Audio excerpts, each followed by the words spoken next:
Yo yo yo yo yo yo. Bientôt à court d'intro, moi. Je ne sais plus de quelle façon je peux vous saluer la prochaine fois. Dites-le d'ailleurs en commentaire, tiens. Pas que pour le référencement, si vous avez des idées de salutations. Non, c'est à court de vocabulaire de fou, là. Bref, aujourd'hui, je ne suis pas content.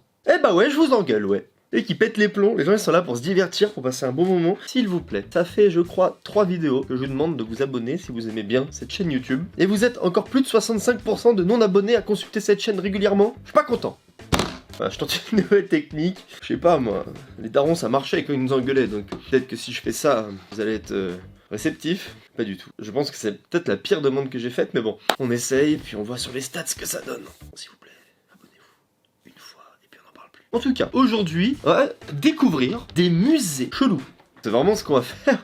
Bon, pas forcément chelou, plutôt atypique, parce que, par exemple, le musée Grévin, le jour où ça a été lancé, je pense que ça pouvait faire flipper quand même. Des espèces de clones de cire, de célébrités, bah aujourd'hui, c'est tout à fait normal. Mais il y a forcément des musées qui sont plus ou moins discutables. Par exemple, en Italie, un fermier ouvre le musée de la merde. Alors c'est un fermier, donc ça doit être autour des cacas d'animaux. Ça peut être intéressant, hein. Un caca de vache, un caca de taureau, un caca de poule, j'en sais rien. Il y a une vidéo. Non, vous ne rêvez pas.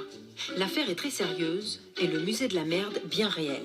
Non, vous ne rêvez pas, le musée de la merde est bien réel. Elle a refait combien de fois la voix off, la dame? J'aimerais savoir la statistique parce que, sincèrement, combien de fois elle a tapé une barre avant de réussir à finir cette phrase? Crotte de reptiles ou de dinosaures. Torchis sur les murs, on la redécouvre sous toutes ses formes. On la redécouvre sous toutes ses formes. Premier degré. Gros caca. Et le gros caca gouillé là-bas, eh bien c'est le mien. Je l'ai fossilisé. Ça vous impressionne, non? Oh, ce jour-là, j'aime bien manger. Beaucoup de féculents. Très compact. Écoutez, en tant qu'artiste, c'est ma signature. Bon, je me moque. Mais en vrai, je pense que c'est très ciblé. Ça doit surtout servir à des gens qui sont peut-être passionnés, je sais pas moi, de SVT et d'intestin. À Castel Bosco en Italie, ce fermier a installé le musée au cœur de son exploitation. Le recyclage et le commerce d'excréments lui ont permis de résister à la crise du prix du lait. Ça marche, hein, parce qu'apparemment ça lui a permis d'avoir des revenus complémentaires suffisants pour maintenir son activité. Bon, félicitations, hein. L'important c'est pas le produit, c'est de trouver son public. Regardez, vous êtes bien là, hein, et je vous aime. Aïe, coup dur pour Guillaume. Ah ouais, c'est beau là. C'est beau ce qui vient de se passer, il y a une alchimie. Oui, j'en pleure. C'est beau là, cette transition. Ensuite après ça, vous vous abonnez pas. Entre deux caca et un discours, franchement. Il latte è diminuito tantissimo, il fatto di aver costruito qualcosa di ecologico e di che ha creato anche un business mi ha aiutato a sopravvivere. Cioè, quindi devo solo ringraziare la merda. Non mais ils font exprès. Je ne peux que remercier la merde. Ils font exprès pour le buzz. J'ai tellement d'interrogations et de questions dans la vie de tous les jours sur le métier de ce bonhomme parce que il va à la banque pour demander un crédit. Ah non mais ne vous en faites pas. Je vais lancer un nouveau business de merde. Il pleut là. Ah il pleut. Il grêle. Chiant hein, s'il pleut trop parce que comme je suis en sous-sol. Ces 3500 vaches produisent 150 tonnes de fumier par jour. Les déjections sont placées dans ces immenses cuves, des digesteurs où la matière organique est transformée en méthane, puis en électricité. D'accord, ce n'est pas que un musée. Ça c'était le côté aguicheur. Il y a vraiment tout un système de recyclage et une vraie démarche écologique qui a été pensée autour de la merde. J'en viens à être très intéressé, hein. Il n'y a plus aucune vanne, là L'énergie vendue par la ferme peut alimenter un village de 3 à 4000 personnes. Avec de la merde. C'est fabuleux. Mais récupérons toutes les merdes des gens, faisons-en quelque chose de nos merdes. L'énergie vendue par la ferme peut alimenter un village de 3 à 4000 personnes. On c'est vaste, hein. Que 3 personnes, ça va, c'est pas ouf. 4000 c'est très impressionnant. La fourchette, elle est...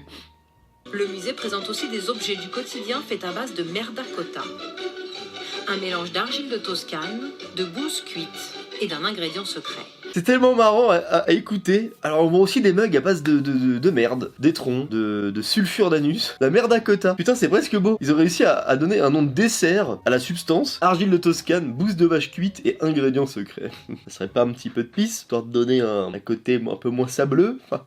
Oh la vache. C'est vraiment pour m'avoir, hein. Le ingrédient secret, en mode c'est le Big Mac. Et ben c'était très instructif, je savais pas qu'on pouvait faire autant de choses avec de la merde. Comme quoi parfois, quand on vous dit, c'est en faisant de la merde que parfois on a des bonnes idées. Et bah lui, sa merde est une bonne idée. En tout cas, bravo monsieur, nous à découvrir d'autres musées. Savez-vous qu'il existe le musée de l'art mauvais ? La traduction vraiment de 6ème, mais bon, on va la garder, vous avez compris. Après, qu'est-ce qu'une mauvaise œuvre d'art? Parce qu'après tout, le but de l'art est de diviser, le but de l'art est de créer un avis. L'art peut être apprécié et critiqué par tout le monde, alors qu'est-ce que ça veut dire du mauvais art? Ça se situe aux États-Unis, dans le Massachusetts. Je n'arriverai jamais à prononcer cet endroit. Les chaussettes de l'archiduchesse sont-elles sèches dans le Massachusetts? Le Museum of Bad Art, appelé MOBA, littéralement le musée de l'art mauvais, est un musée privé dont l'objectif déclaré est de célébrer le travail d'artistes dont les œuvres ne pourraient être montrées et appréciées ailleurs. Et du coup, ils ont un site qui montre quelques-unes des œuvres qui sont exposées là-bas. En vrai, c'est sévère, hein. Là, je suis dessus, c'est pas la folie, mais je vois pas en quoi c'est si nul. Un bon art, finalement, qu'est-ce que c'est? Il y a des choses moches qui sont connues, et parce qu'elles sont connues, ça s'est transformé en cours de philosophie tout d'un coup. Mais là, j'essaie de regarder un petit peu tout ce qu'ils font. Mais oui, en vrai, c'est juste que c'est des œuvres qui sont pas nécessairement connues, et comme elles pourraient pas être exposées ailleurs, elles le sont ici. Le fait d'appeler ça le muséum du mauvais art, ça donne une raison d'exposer des choses peut-être moins connues. Chacun ses goûts, mais c'est pas la catastrophe. Franchement, pour avoir déjà payé des entrées à 20 balles dans des galeries d'art. Oh, anecdote de fou, je me suis déjà fait embrouiller dans une galerie d'art. J'ai payé 20 balles, je rentre, mais vous savez, que des œuvres simplistes possibles. Genre, premier degré, c'est des trucs, j'avais fait la même chose en art plastique. C'est les mêmes travaux que je ramenais à ma daronne. Et bref, j'étais avec un pote, et puis du coup, je disais ça à mon pote, et une nana est hyper vexée. On s'est fait démonter, mais bon, enfin, bref. Tout ça pour dire que l'art, ça divise, c'est le but. Bah ok, c'est cool. Ah c'est très précis ça. En Allemagne, vous avez le musée de la saucisse au curry. C'est vraiment, le musée, il se fait très vite. T'as pas 1000 déclinaisons de la saucisse au curry, enfin je crois. Die Currywurst hat ein Museum. Und was für eines.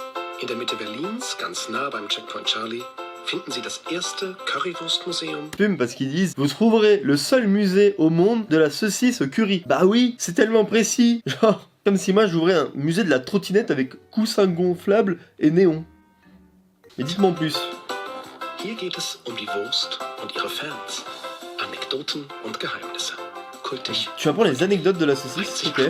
Ils ont une mascotte en forme de saucisse qui déambule dans le musée. Museum ist fantastisch. I love currywurst. Ça a l'air d'être des fans de la saucisse, hein. Rund die Wurst und ihre Zutaten. Innovativ, knallig, spannend. C'est ça, tu peux acheter des spécialités, des déclinaisons de saucisses, t'en apprends sur la saucisse en général. Puis bon, en Allemagne, ils ont l'air d'être fans de bière et de saucisses, donc pourquoi pas, après tout, hein, ce genre de musée. Au moins, c'est très local, c'est très typique, je pense. Erfahren Sie, wer sie erfunden hat.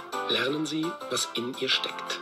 Staunen Sie über die Erfolgsgeschichte dieses Kults. Laissez-vous surprendre par l'histoire du succès de la saucisse. Après, ils ont raison, hein. Entre les hot dogs, toutes les déclinaisons, tous les types de saucisses différentes, et si jamais vous voyagez en Allemagne, sachez que ce musée existe, et si ça vous intéresse, ou si vous y êtes déjà allé, donnez un petit avis en commentaire, voilà. Après le musée de la merde, en Islande, vous pouvez trouver le musée du phallus, de la bite, de Chibrax. Ouais, le musée de la verge. Carrément plus de mots pour désigner un pénis qu'un caca. Mais du coup, sans voir trop de photos, parce que sinon cette vidéo va être démonétisée, c'est quoi le contenu? Quelle est la valeur ajoutée de ce musée si ce n'est de gigantesques pénis de baleines, des œuvres d'art de forme phallique, et même 3 pénis humains? Et l'avantage avec ce musée, c'est que si vous avez une tête de bite, l'entrée est gratuite.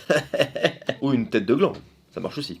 Ok, bon là je suis sur Google Images, il y a tout type de buteux, mais bon c'est globalement animal quoi. Les 3 pénis humains, ils sont misérables à travers les trucs gigantesques qu'il y a à côté, genre limite faut les chercher, t'as du mal à les trouver. En plus un petit peu malaise de demander au personnel qui travaille là-bas, les pénis humains, ils sont où? Non c'est juste pour... c'est... histoire de... enfin voilà. De pas rater quelque chose. Il y a le musée des moulages qui existe. Donc c'est situé dans un hôpital, ok.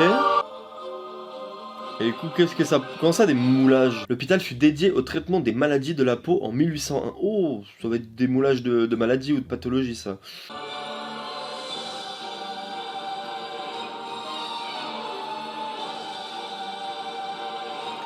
Allez, montrez-nous vos moulages de son esprit méthodique. Ah ouais, quand même, 2500 pièces de moulage de maladies de la peau, il a réalisé. Au moins c'est documenté, faut le remercier ce gars-là, c'est grâce à ce type de personnage que la médecine a énormément avancé. Mais c'est vrai qu'en faire un musée, c'est là où ça peut devenir un petit peu glauque. Parce que ça me dit un truc, je sais plus dans quel musée j'avais été, mais il y avait genre des moulages de maladies, etc. C'était assez bizarre à regarder, je pense qu'ils vont nous montrer, j'ai peur. Et vraiment tu peux venir découvrir du coup... la collection de moulages de maladies. Ouais voilà c'est ça. Et là t'as plein de types de pathologies qui sont recensées. C'est impressionnant, c'est tellement glauque. Et j'avais été dans un musée exactement comme ça. Et c'est très perturbant parce que les moulages sont si bien faits, ils sont même bien maquillés. Là, ils ont mis les couleurs sur les lèvres et tout. Voilà, là vous avez des moulages de la syphilis, je crois. Voilà, on va peut-être passer à autre chose, hein, parce que si vous mangez devant cette vidéo, et comme je vous ai demandé dans quelle occasion vous regardez mes vidéos, la plupart des commentaires c'était en mangeant. Et nous on va changer là, je pense à ceux qui mangent, et vous êtes nombreux. Désolé pour ceux qui mangent, mais là on va enchaîner sur le musée des parasites au Japon. Allez. I'm in the world's foremost parasite museum here in. Ah, c'est par Bill Gates. Hi, nice to meet you. Nice to meet you.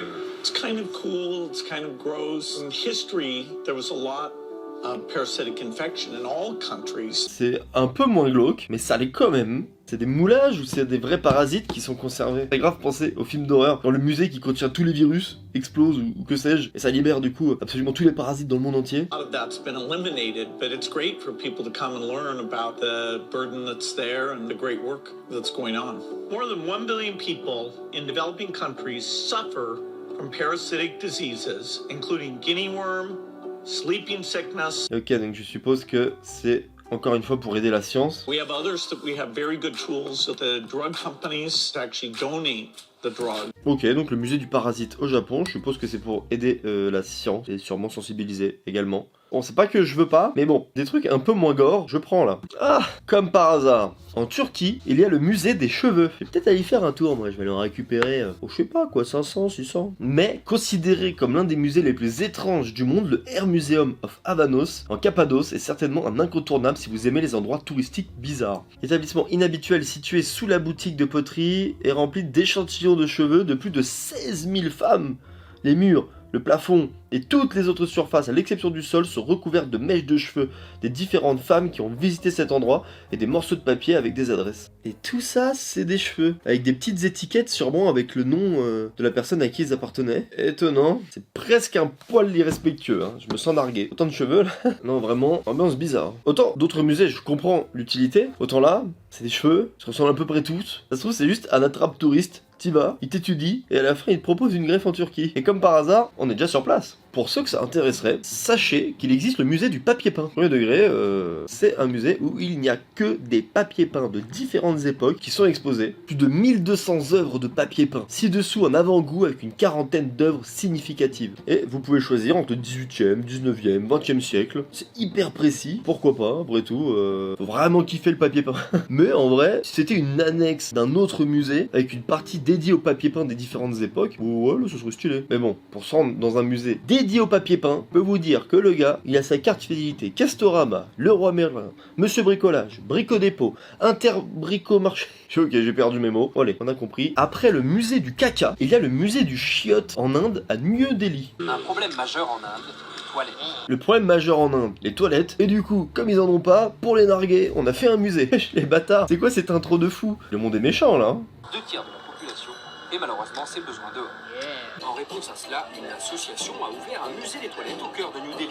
Le directeur, M. Rana, s'est pris d'intérêt pour le sujet. Ok, donc il y a un gars, du coup, parce qu'ils ont pas suffisamment l'accès aux toilettes, a ouvert un musée de la toilette pour répondre à ce problème. Et du coup, c'est quoi le principe? Là, il y a tous les chiottes qui sont exposés, tu peux les utiliser et... Oh oh, le malin! Tu payes ton entrée au musée et tu vas faire tes besoins. On peut d'ailleurs expliquer en détail toute l'évolution des toilettes de 2500 ans avant Jésus-Christ jusqu'à nos jours à travers des photos Et en plus, il en profite pour expliquer l'évolution des toilettes. Monsieur, c'est... Ah, vous savez, c'est quelque chose de super, les toilettes. Hein. En plus, le mieux pour l'intestin grêle, c'est d'avoir un petit tabouret sur lequel on pose les pieds, un peu en hauteur, comme ça. Le côlon, il s'étire et la merde, elle part tout droite. Alors que juste avant, dans l'introduction, ils disent que 2 tiers des personnes n'ont pas accès aux toilettes facilement. C'est hyper narquois. Ok, ouais, non, mais sinon, c'est vraiment... Voici le WC fauteuil. Ouais, sinon c'est vraiment un musée du chiotte, hein. Il recense toutes les chiottes depuis le début du chiotte. Fauteuil, toilette pour les aristocrates de l'époque. Non mais sans déconner. Qu'est-ce que tu n'as pas besoin de te lever de ton siège? Mettez ça à nous, les geeks. Voilà, quand on est en game et qu'on a une soudaine envie, ça aurait été bien pratique. Les gens venaient, soulevaient le coussin, ouvraient, et ça c'est comme ça. Alors sur ce modèle, le système d'évacuation était évidemment manuel. Bon alors, par contre à l'époque, je suis pas certain qu'ils avaient du PQ rose. Reproduction à échelle réduite d'un modèle utilisé en Belgique. Ainsi en Autriche, on passe de toilettes peintes à de véritables sculptures. Et ben en tout cas, c'est passionnant, hein. C'est la frise chronologique du chiotte. C'est la frise chronologique du WC. Dedans à voir et dehors à vendre. Ici, des toilettes il y en a partout et pour toutes les bourses.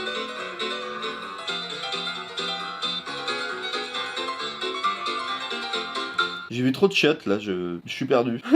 Ok, musée suivant, parce que... En Croatie, il y a le musée des ruptures amoureuses, ok. Elle doit être sympa l'ambiance là-dedans. Le contenu du musée rassemble des objets sentimentaux et des témoignages d'amoureux déçus. La collection provient principalement de dons faits par un des conjoints de couples séparés. Il n'y a donc pas d'intérêt historique et culturel majeur, par contre le musée incite à la réflexion et force à porter un regard critique sur les relations humaines. Sacrée ambiance, hein, parce que si tu y vas, à mon avis, t'es dans une démarche pas ouf, t'es pas forcément dans un très bon mood. Non, parce que vraisemblablement, si tu es en couple, tu rentres en couple, tu ressors célibataire. Alors après, est-ce qu'il y a un exemple de ce qu'il y a à l'intérieur, hein, parce que j'aimerais bien savoir.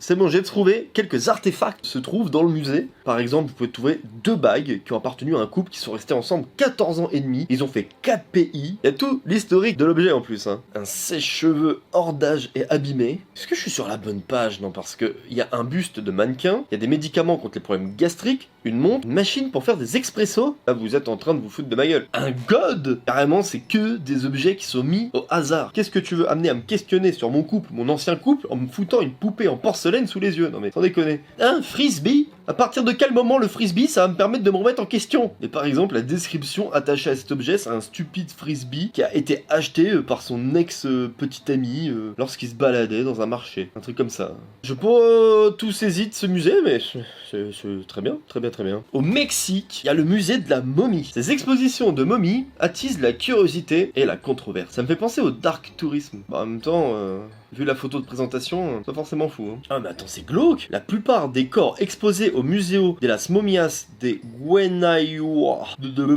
Guanajuato, là je l'ai, ont été placés de manière à être debout, ce qui, selon certains spécialistes, nuirait à leur conservation. Non mais c'est glauque de fou là. Le couloir, il est infernal. Au-delà du fait que, évidemment, ça nuit à la conservation, ça nuit également à mon bien-être, et ça me traumatise. C'est un enfer, ce truc. Ce corps conservé naturellement et exposé au musée des momies semble crier en raison du relâchement des muscles de sa mâchoire après la mort. On va passer sur un autre truc. On pense aux gens qui mangent. On pense aux gens qui mangent devant la vidéo. En France, sachez qu'il existe également le musée du château en allumettes. Enfin, des châteaux en allumettes, et ça ressemble à ça. C'est vraiment fait avec des allumettes? Ça a l'air, ouais. C'est impressionnant, hein. Ça doit être terriblement long. Hein. Les gens fans de modélisme en sueur. À côté, c'est la gnognotte. Hein. J'ai même pas envie de savoir combien il y a de pièces par château. En tout cas, c'est impressionnant. Il y a à Bangkok un musée caché préservatif. C'est très instructif cette vidéo, en tout cas. C'est une pharmacie, quoi. Tu peux en acheter. Un musée, ça, c'est... Ah si. C'est vraiment un musée, ouais. Il y a tous les préservatifs de toutes les époques. Un vrai business s'ils vendent des préservatifs personnalisés, histoire de se démarquer. Enfin, à quel moment tu vas au musée du préservatif? Mais là, il n'y a rien à voir avec des préservatifs, en l'occurrence. Bon bah écoutez, au moins, si vous allez dans cette région, grâce à cette vidéo, vous n'avez pas besoin de vous y rendre, hein, puisqu'on a déjà fait le tour. Drôle de forme celui-ci, on dirait un lampadaire. Eh, mais il y a vraiment des musées pour tout et en tout genre. Après en même temps il en faut pour tous les goûts. La proportionnalité de gens fans de préservatifs, elle va pas être quand même très grande. Mais après je pense que c'est l'endroit, c'est même pas sûr que c'est payant. Ça se trouve tu vas juste par curiosité ou pour déconner. Puis vraiment tu restes une minute quoi, donc bon. Bah écoutez, si jamais vous voyagez dans ces pays et que vous n'avez pas d'idée où vous rendre sur place, bah maintenant peut-être que vous en avez. Je suis un peu déboussolé par cette vidéo, c'est vrai qu'on a vu vraiment des trucs hors du commun. Plus de la moitié des musées qu'on a vu dans cette vidéo, j'aurais été à 1000 lieues d'imaginer que ça pouvait exister. En tout cas, j'espère que la vidéo vous a plu. Ici, vous pouvez vous abonner à ma chaîne React. Là, il y a ma dernière vidéo réaction, et là, ma dernière vidéo de chaîne principale. C'est Alex, à très vite sur cette chaîne.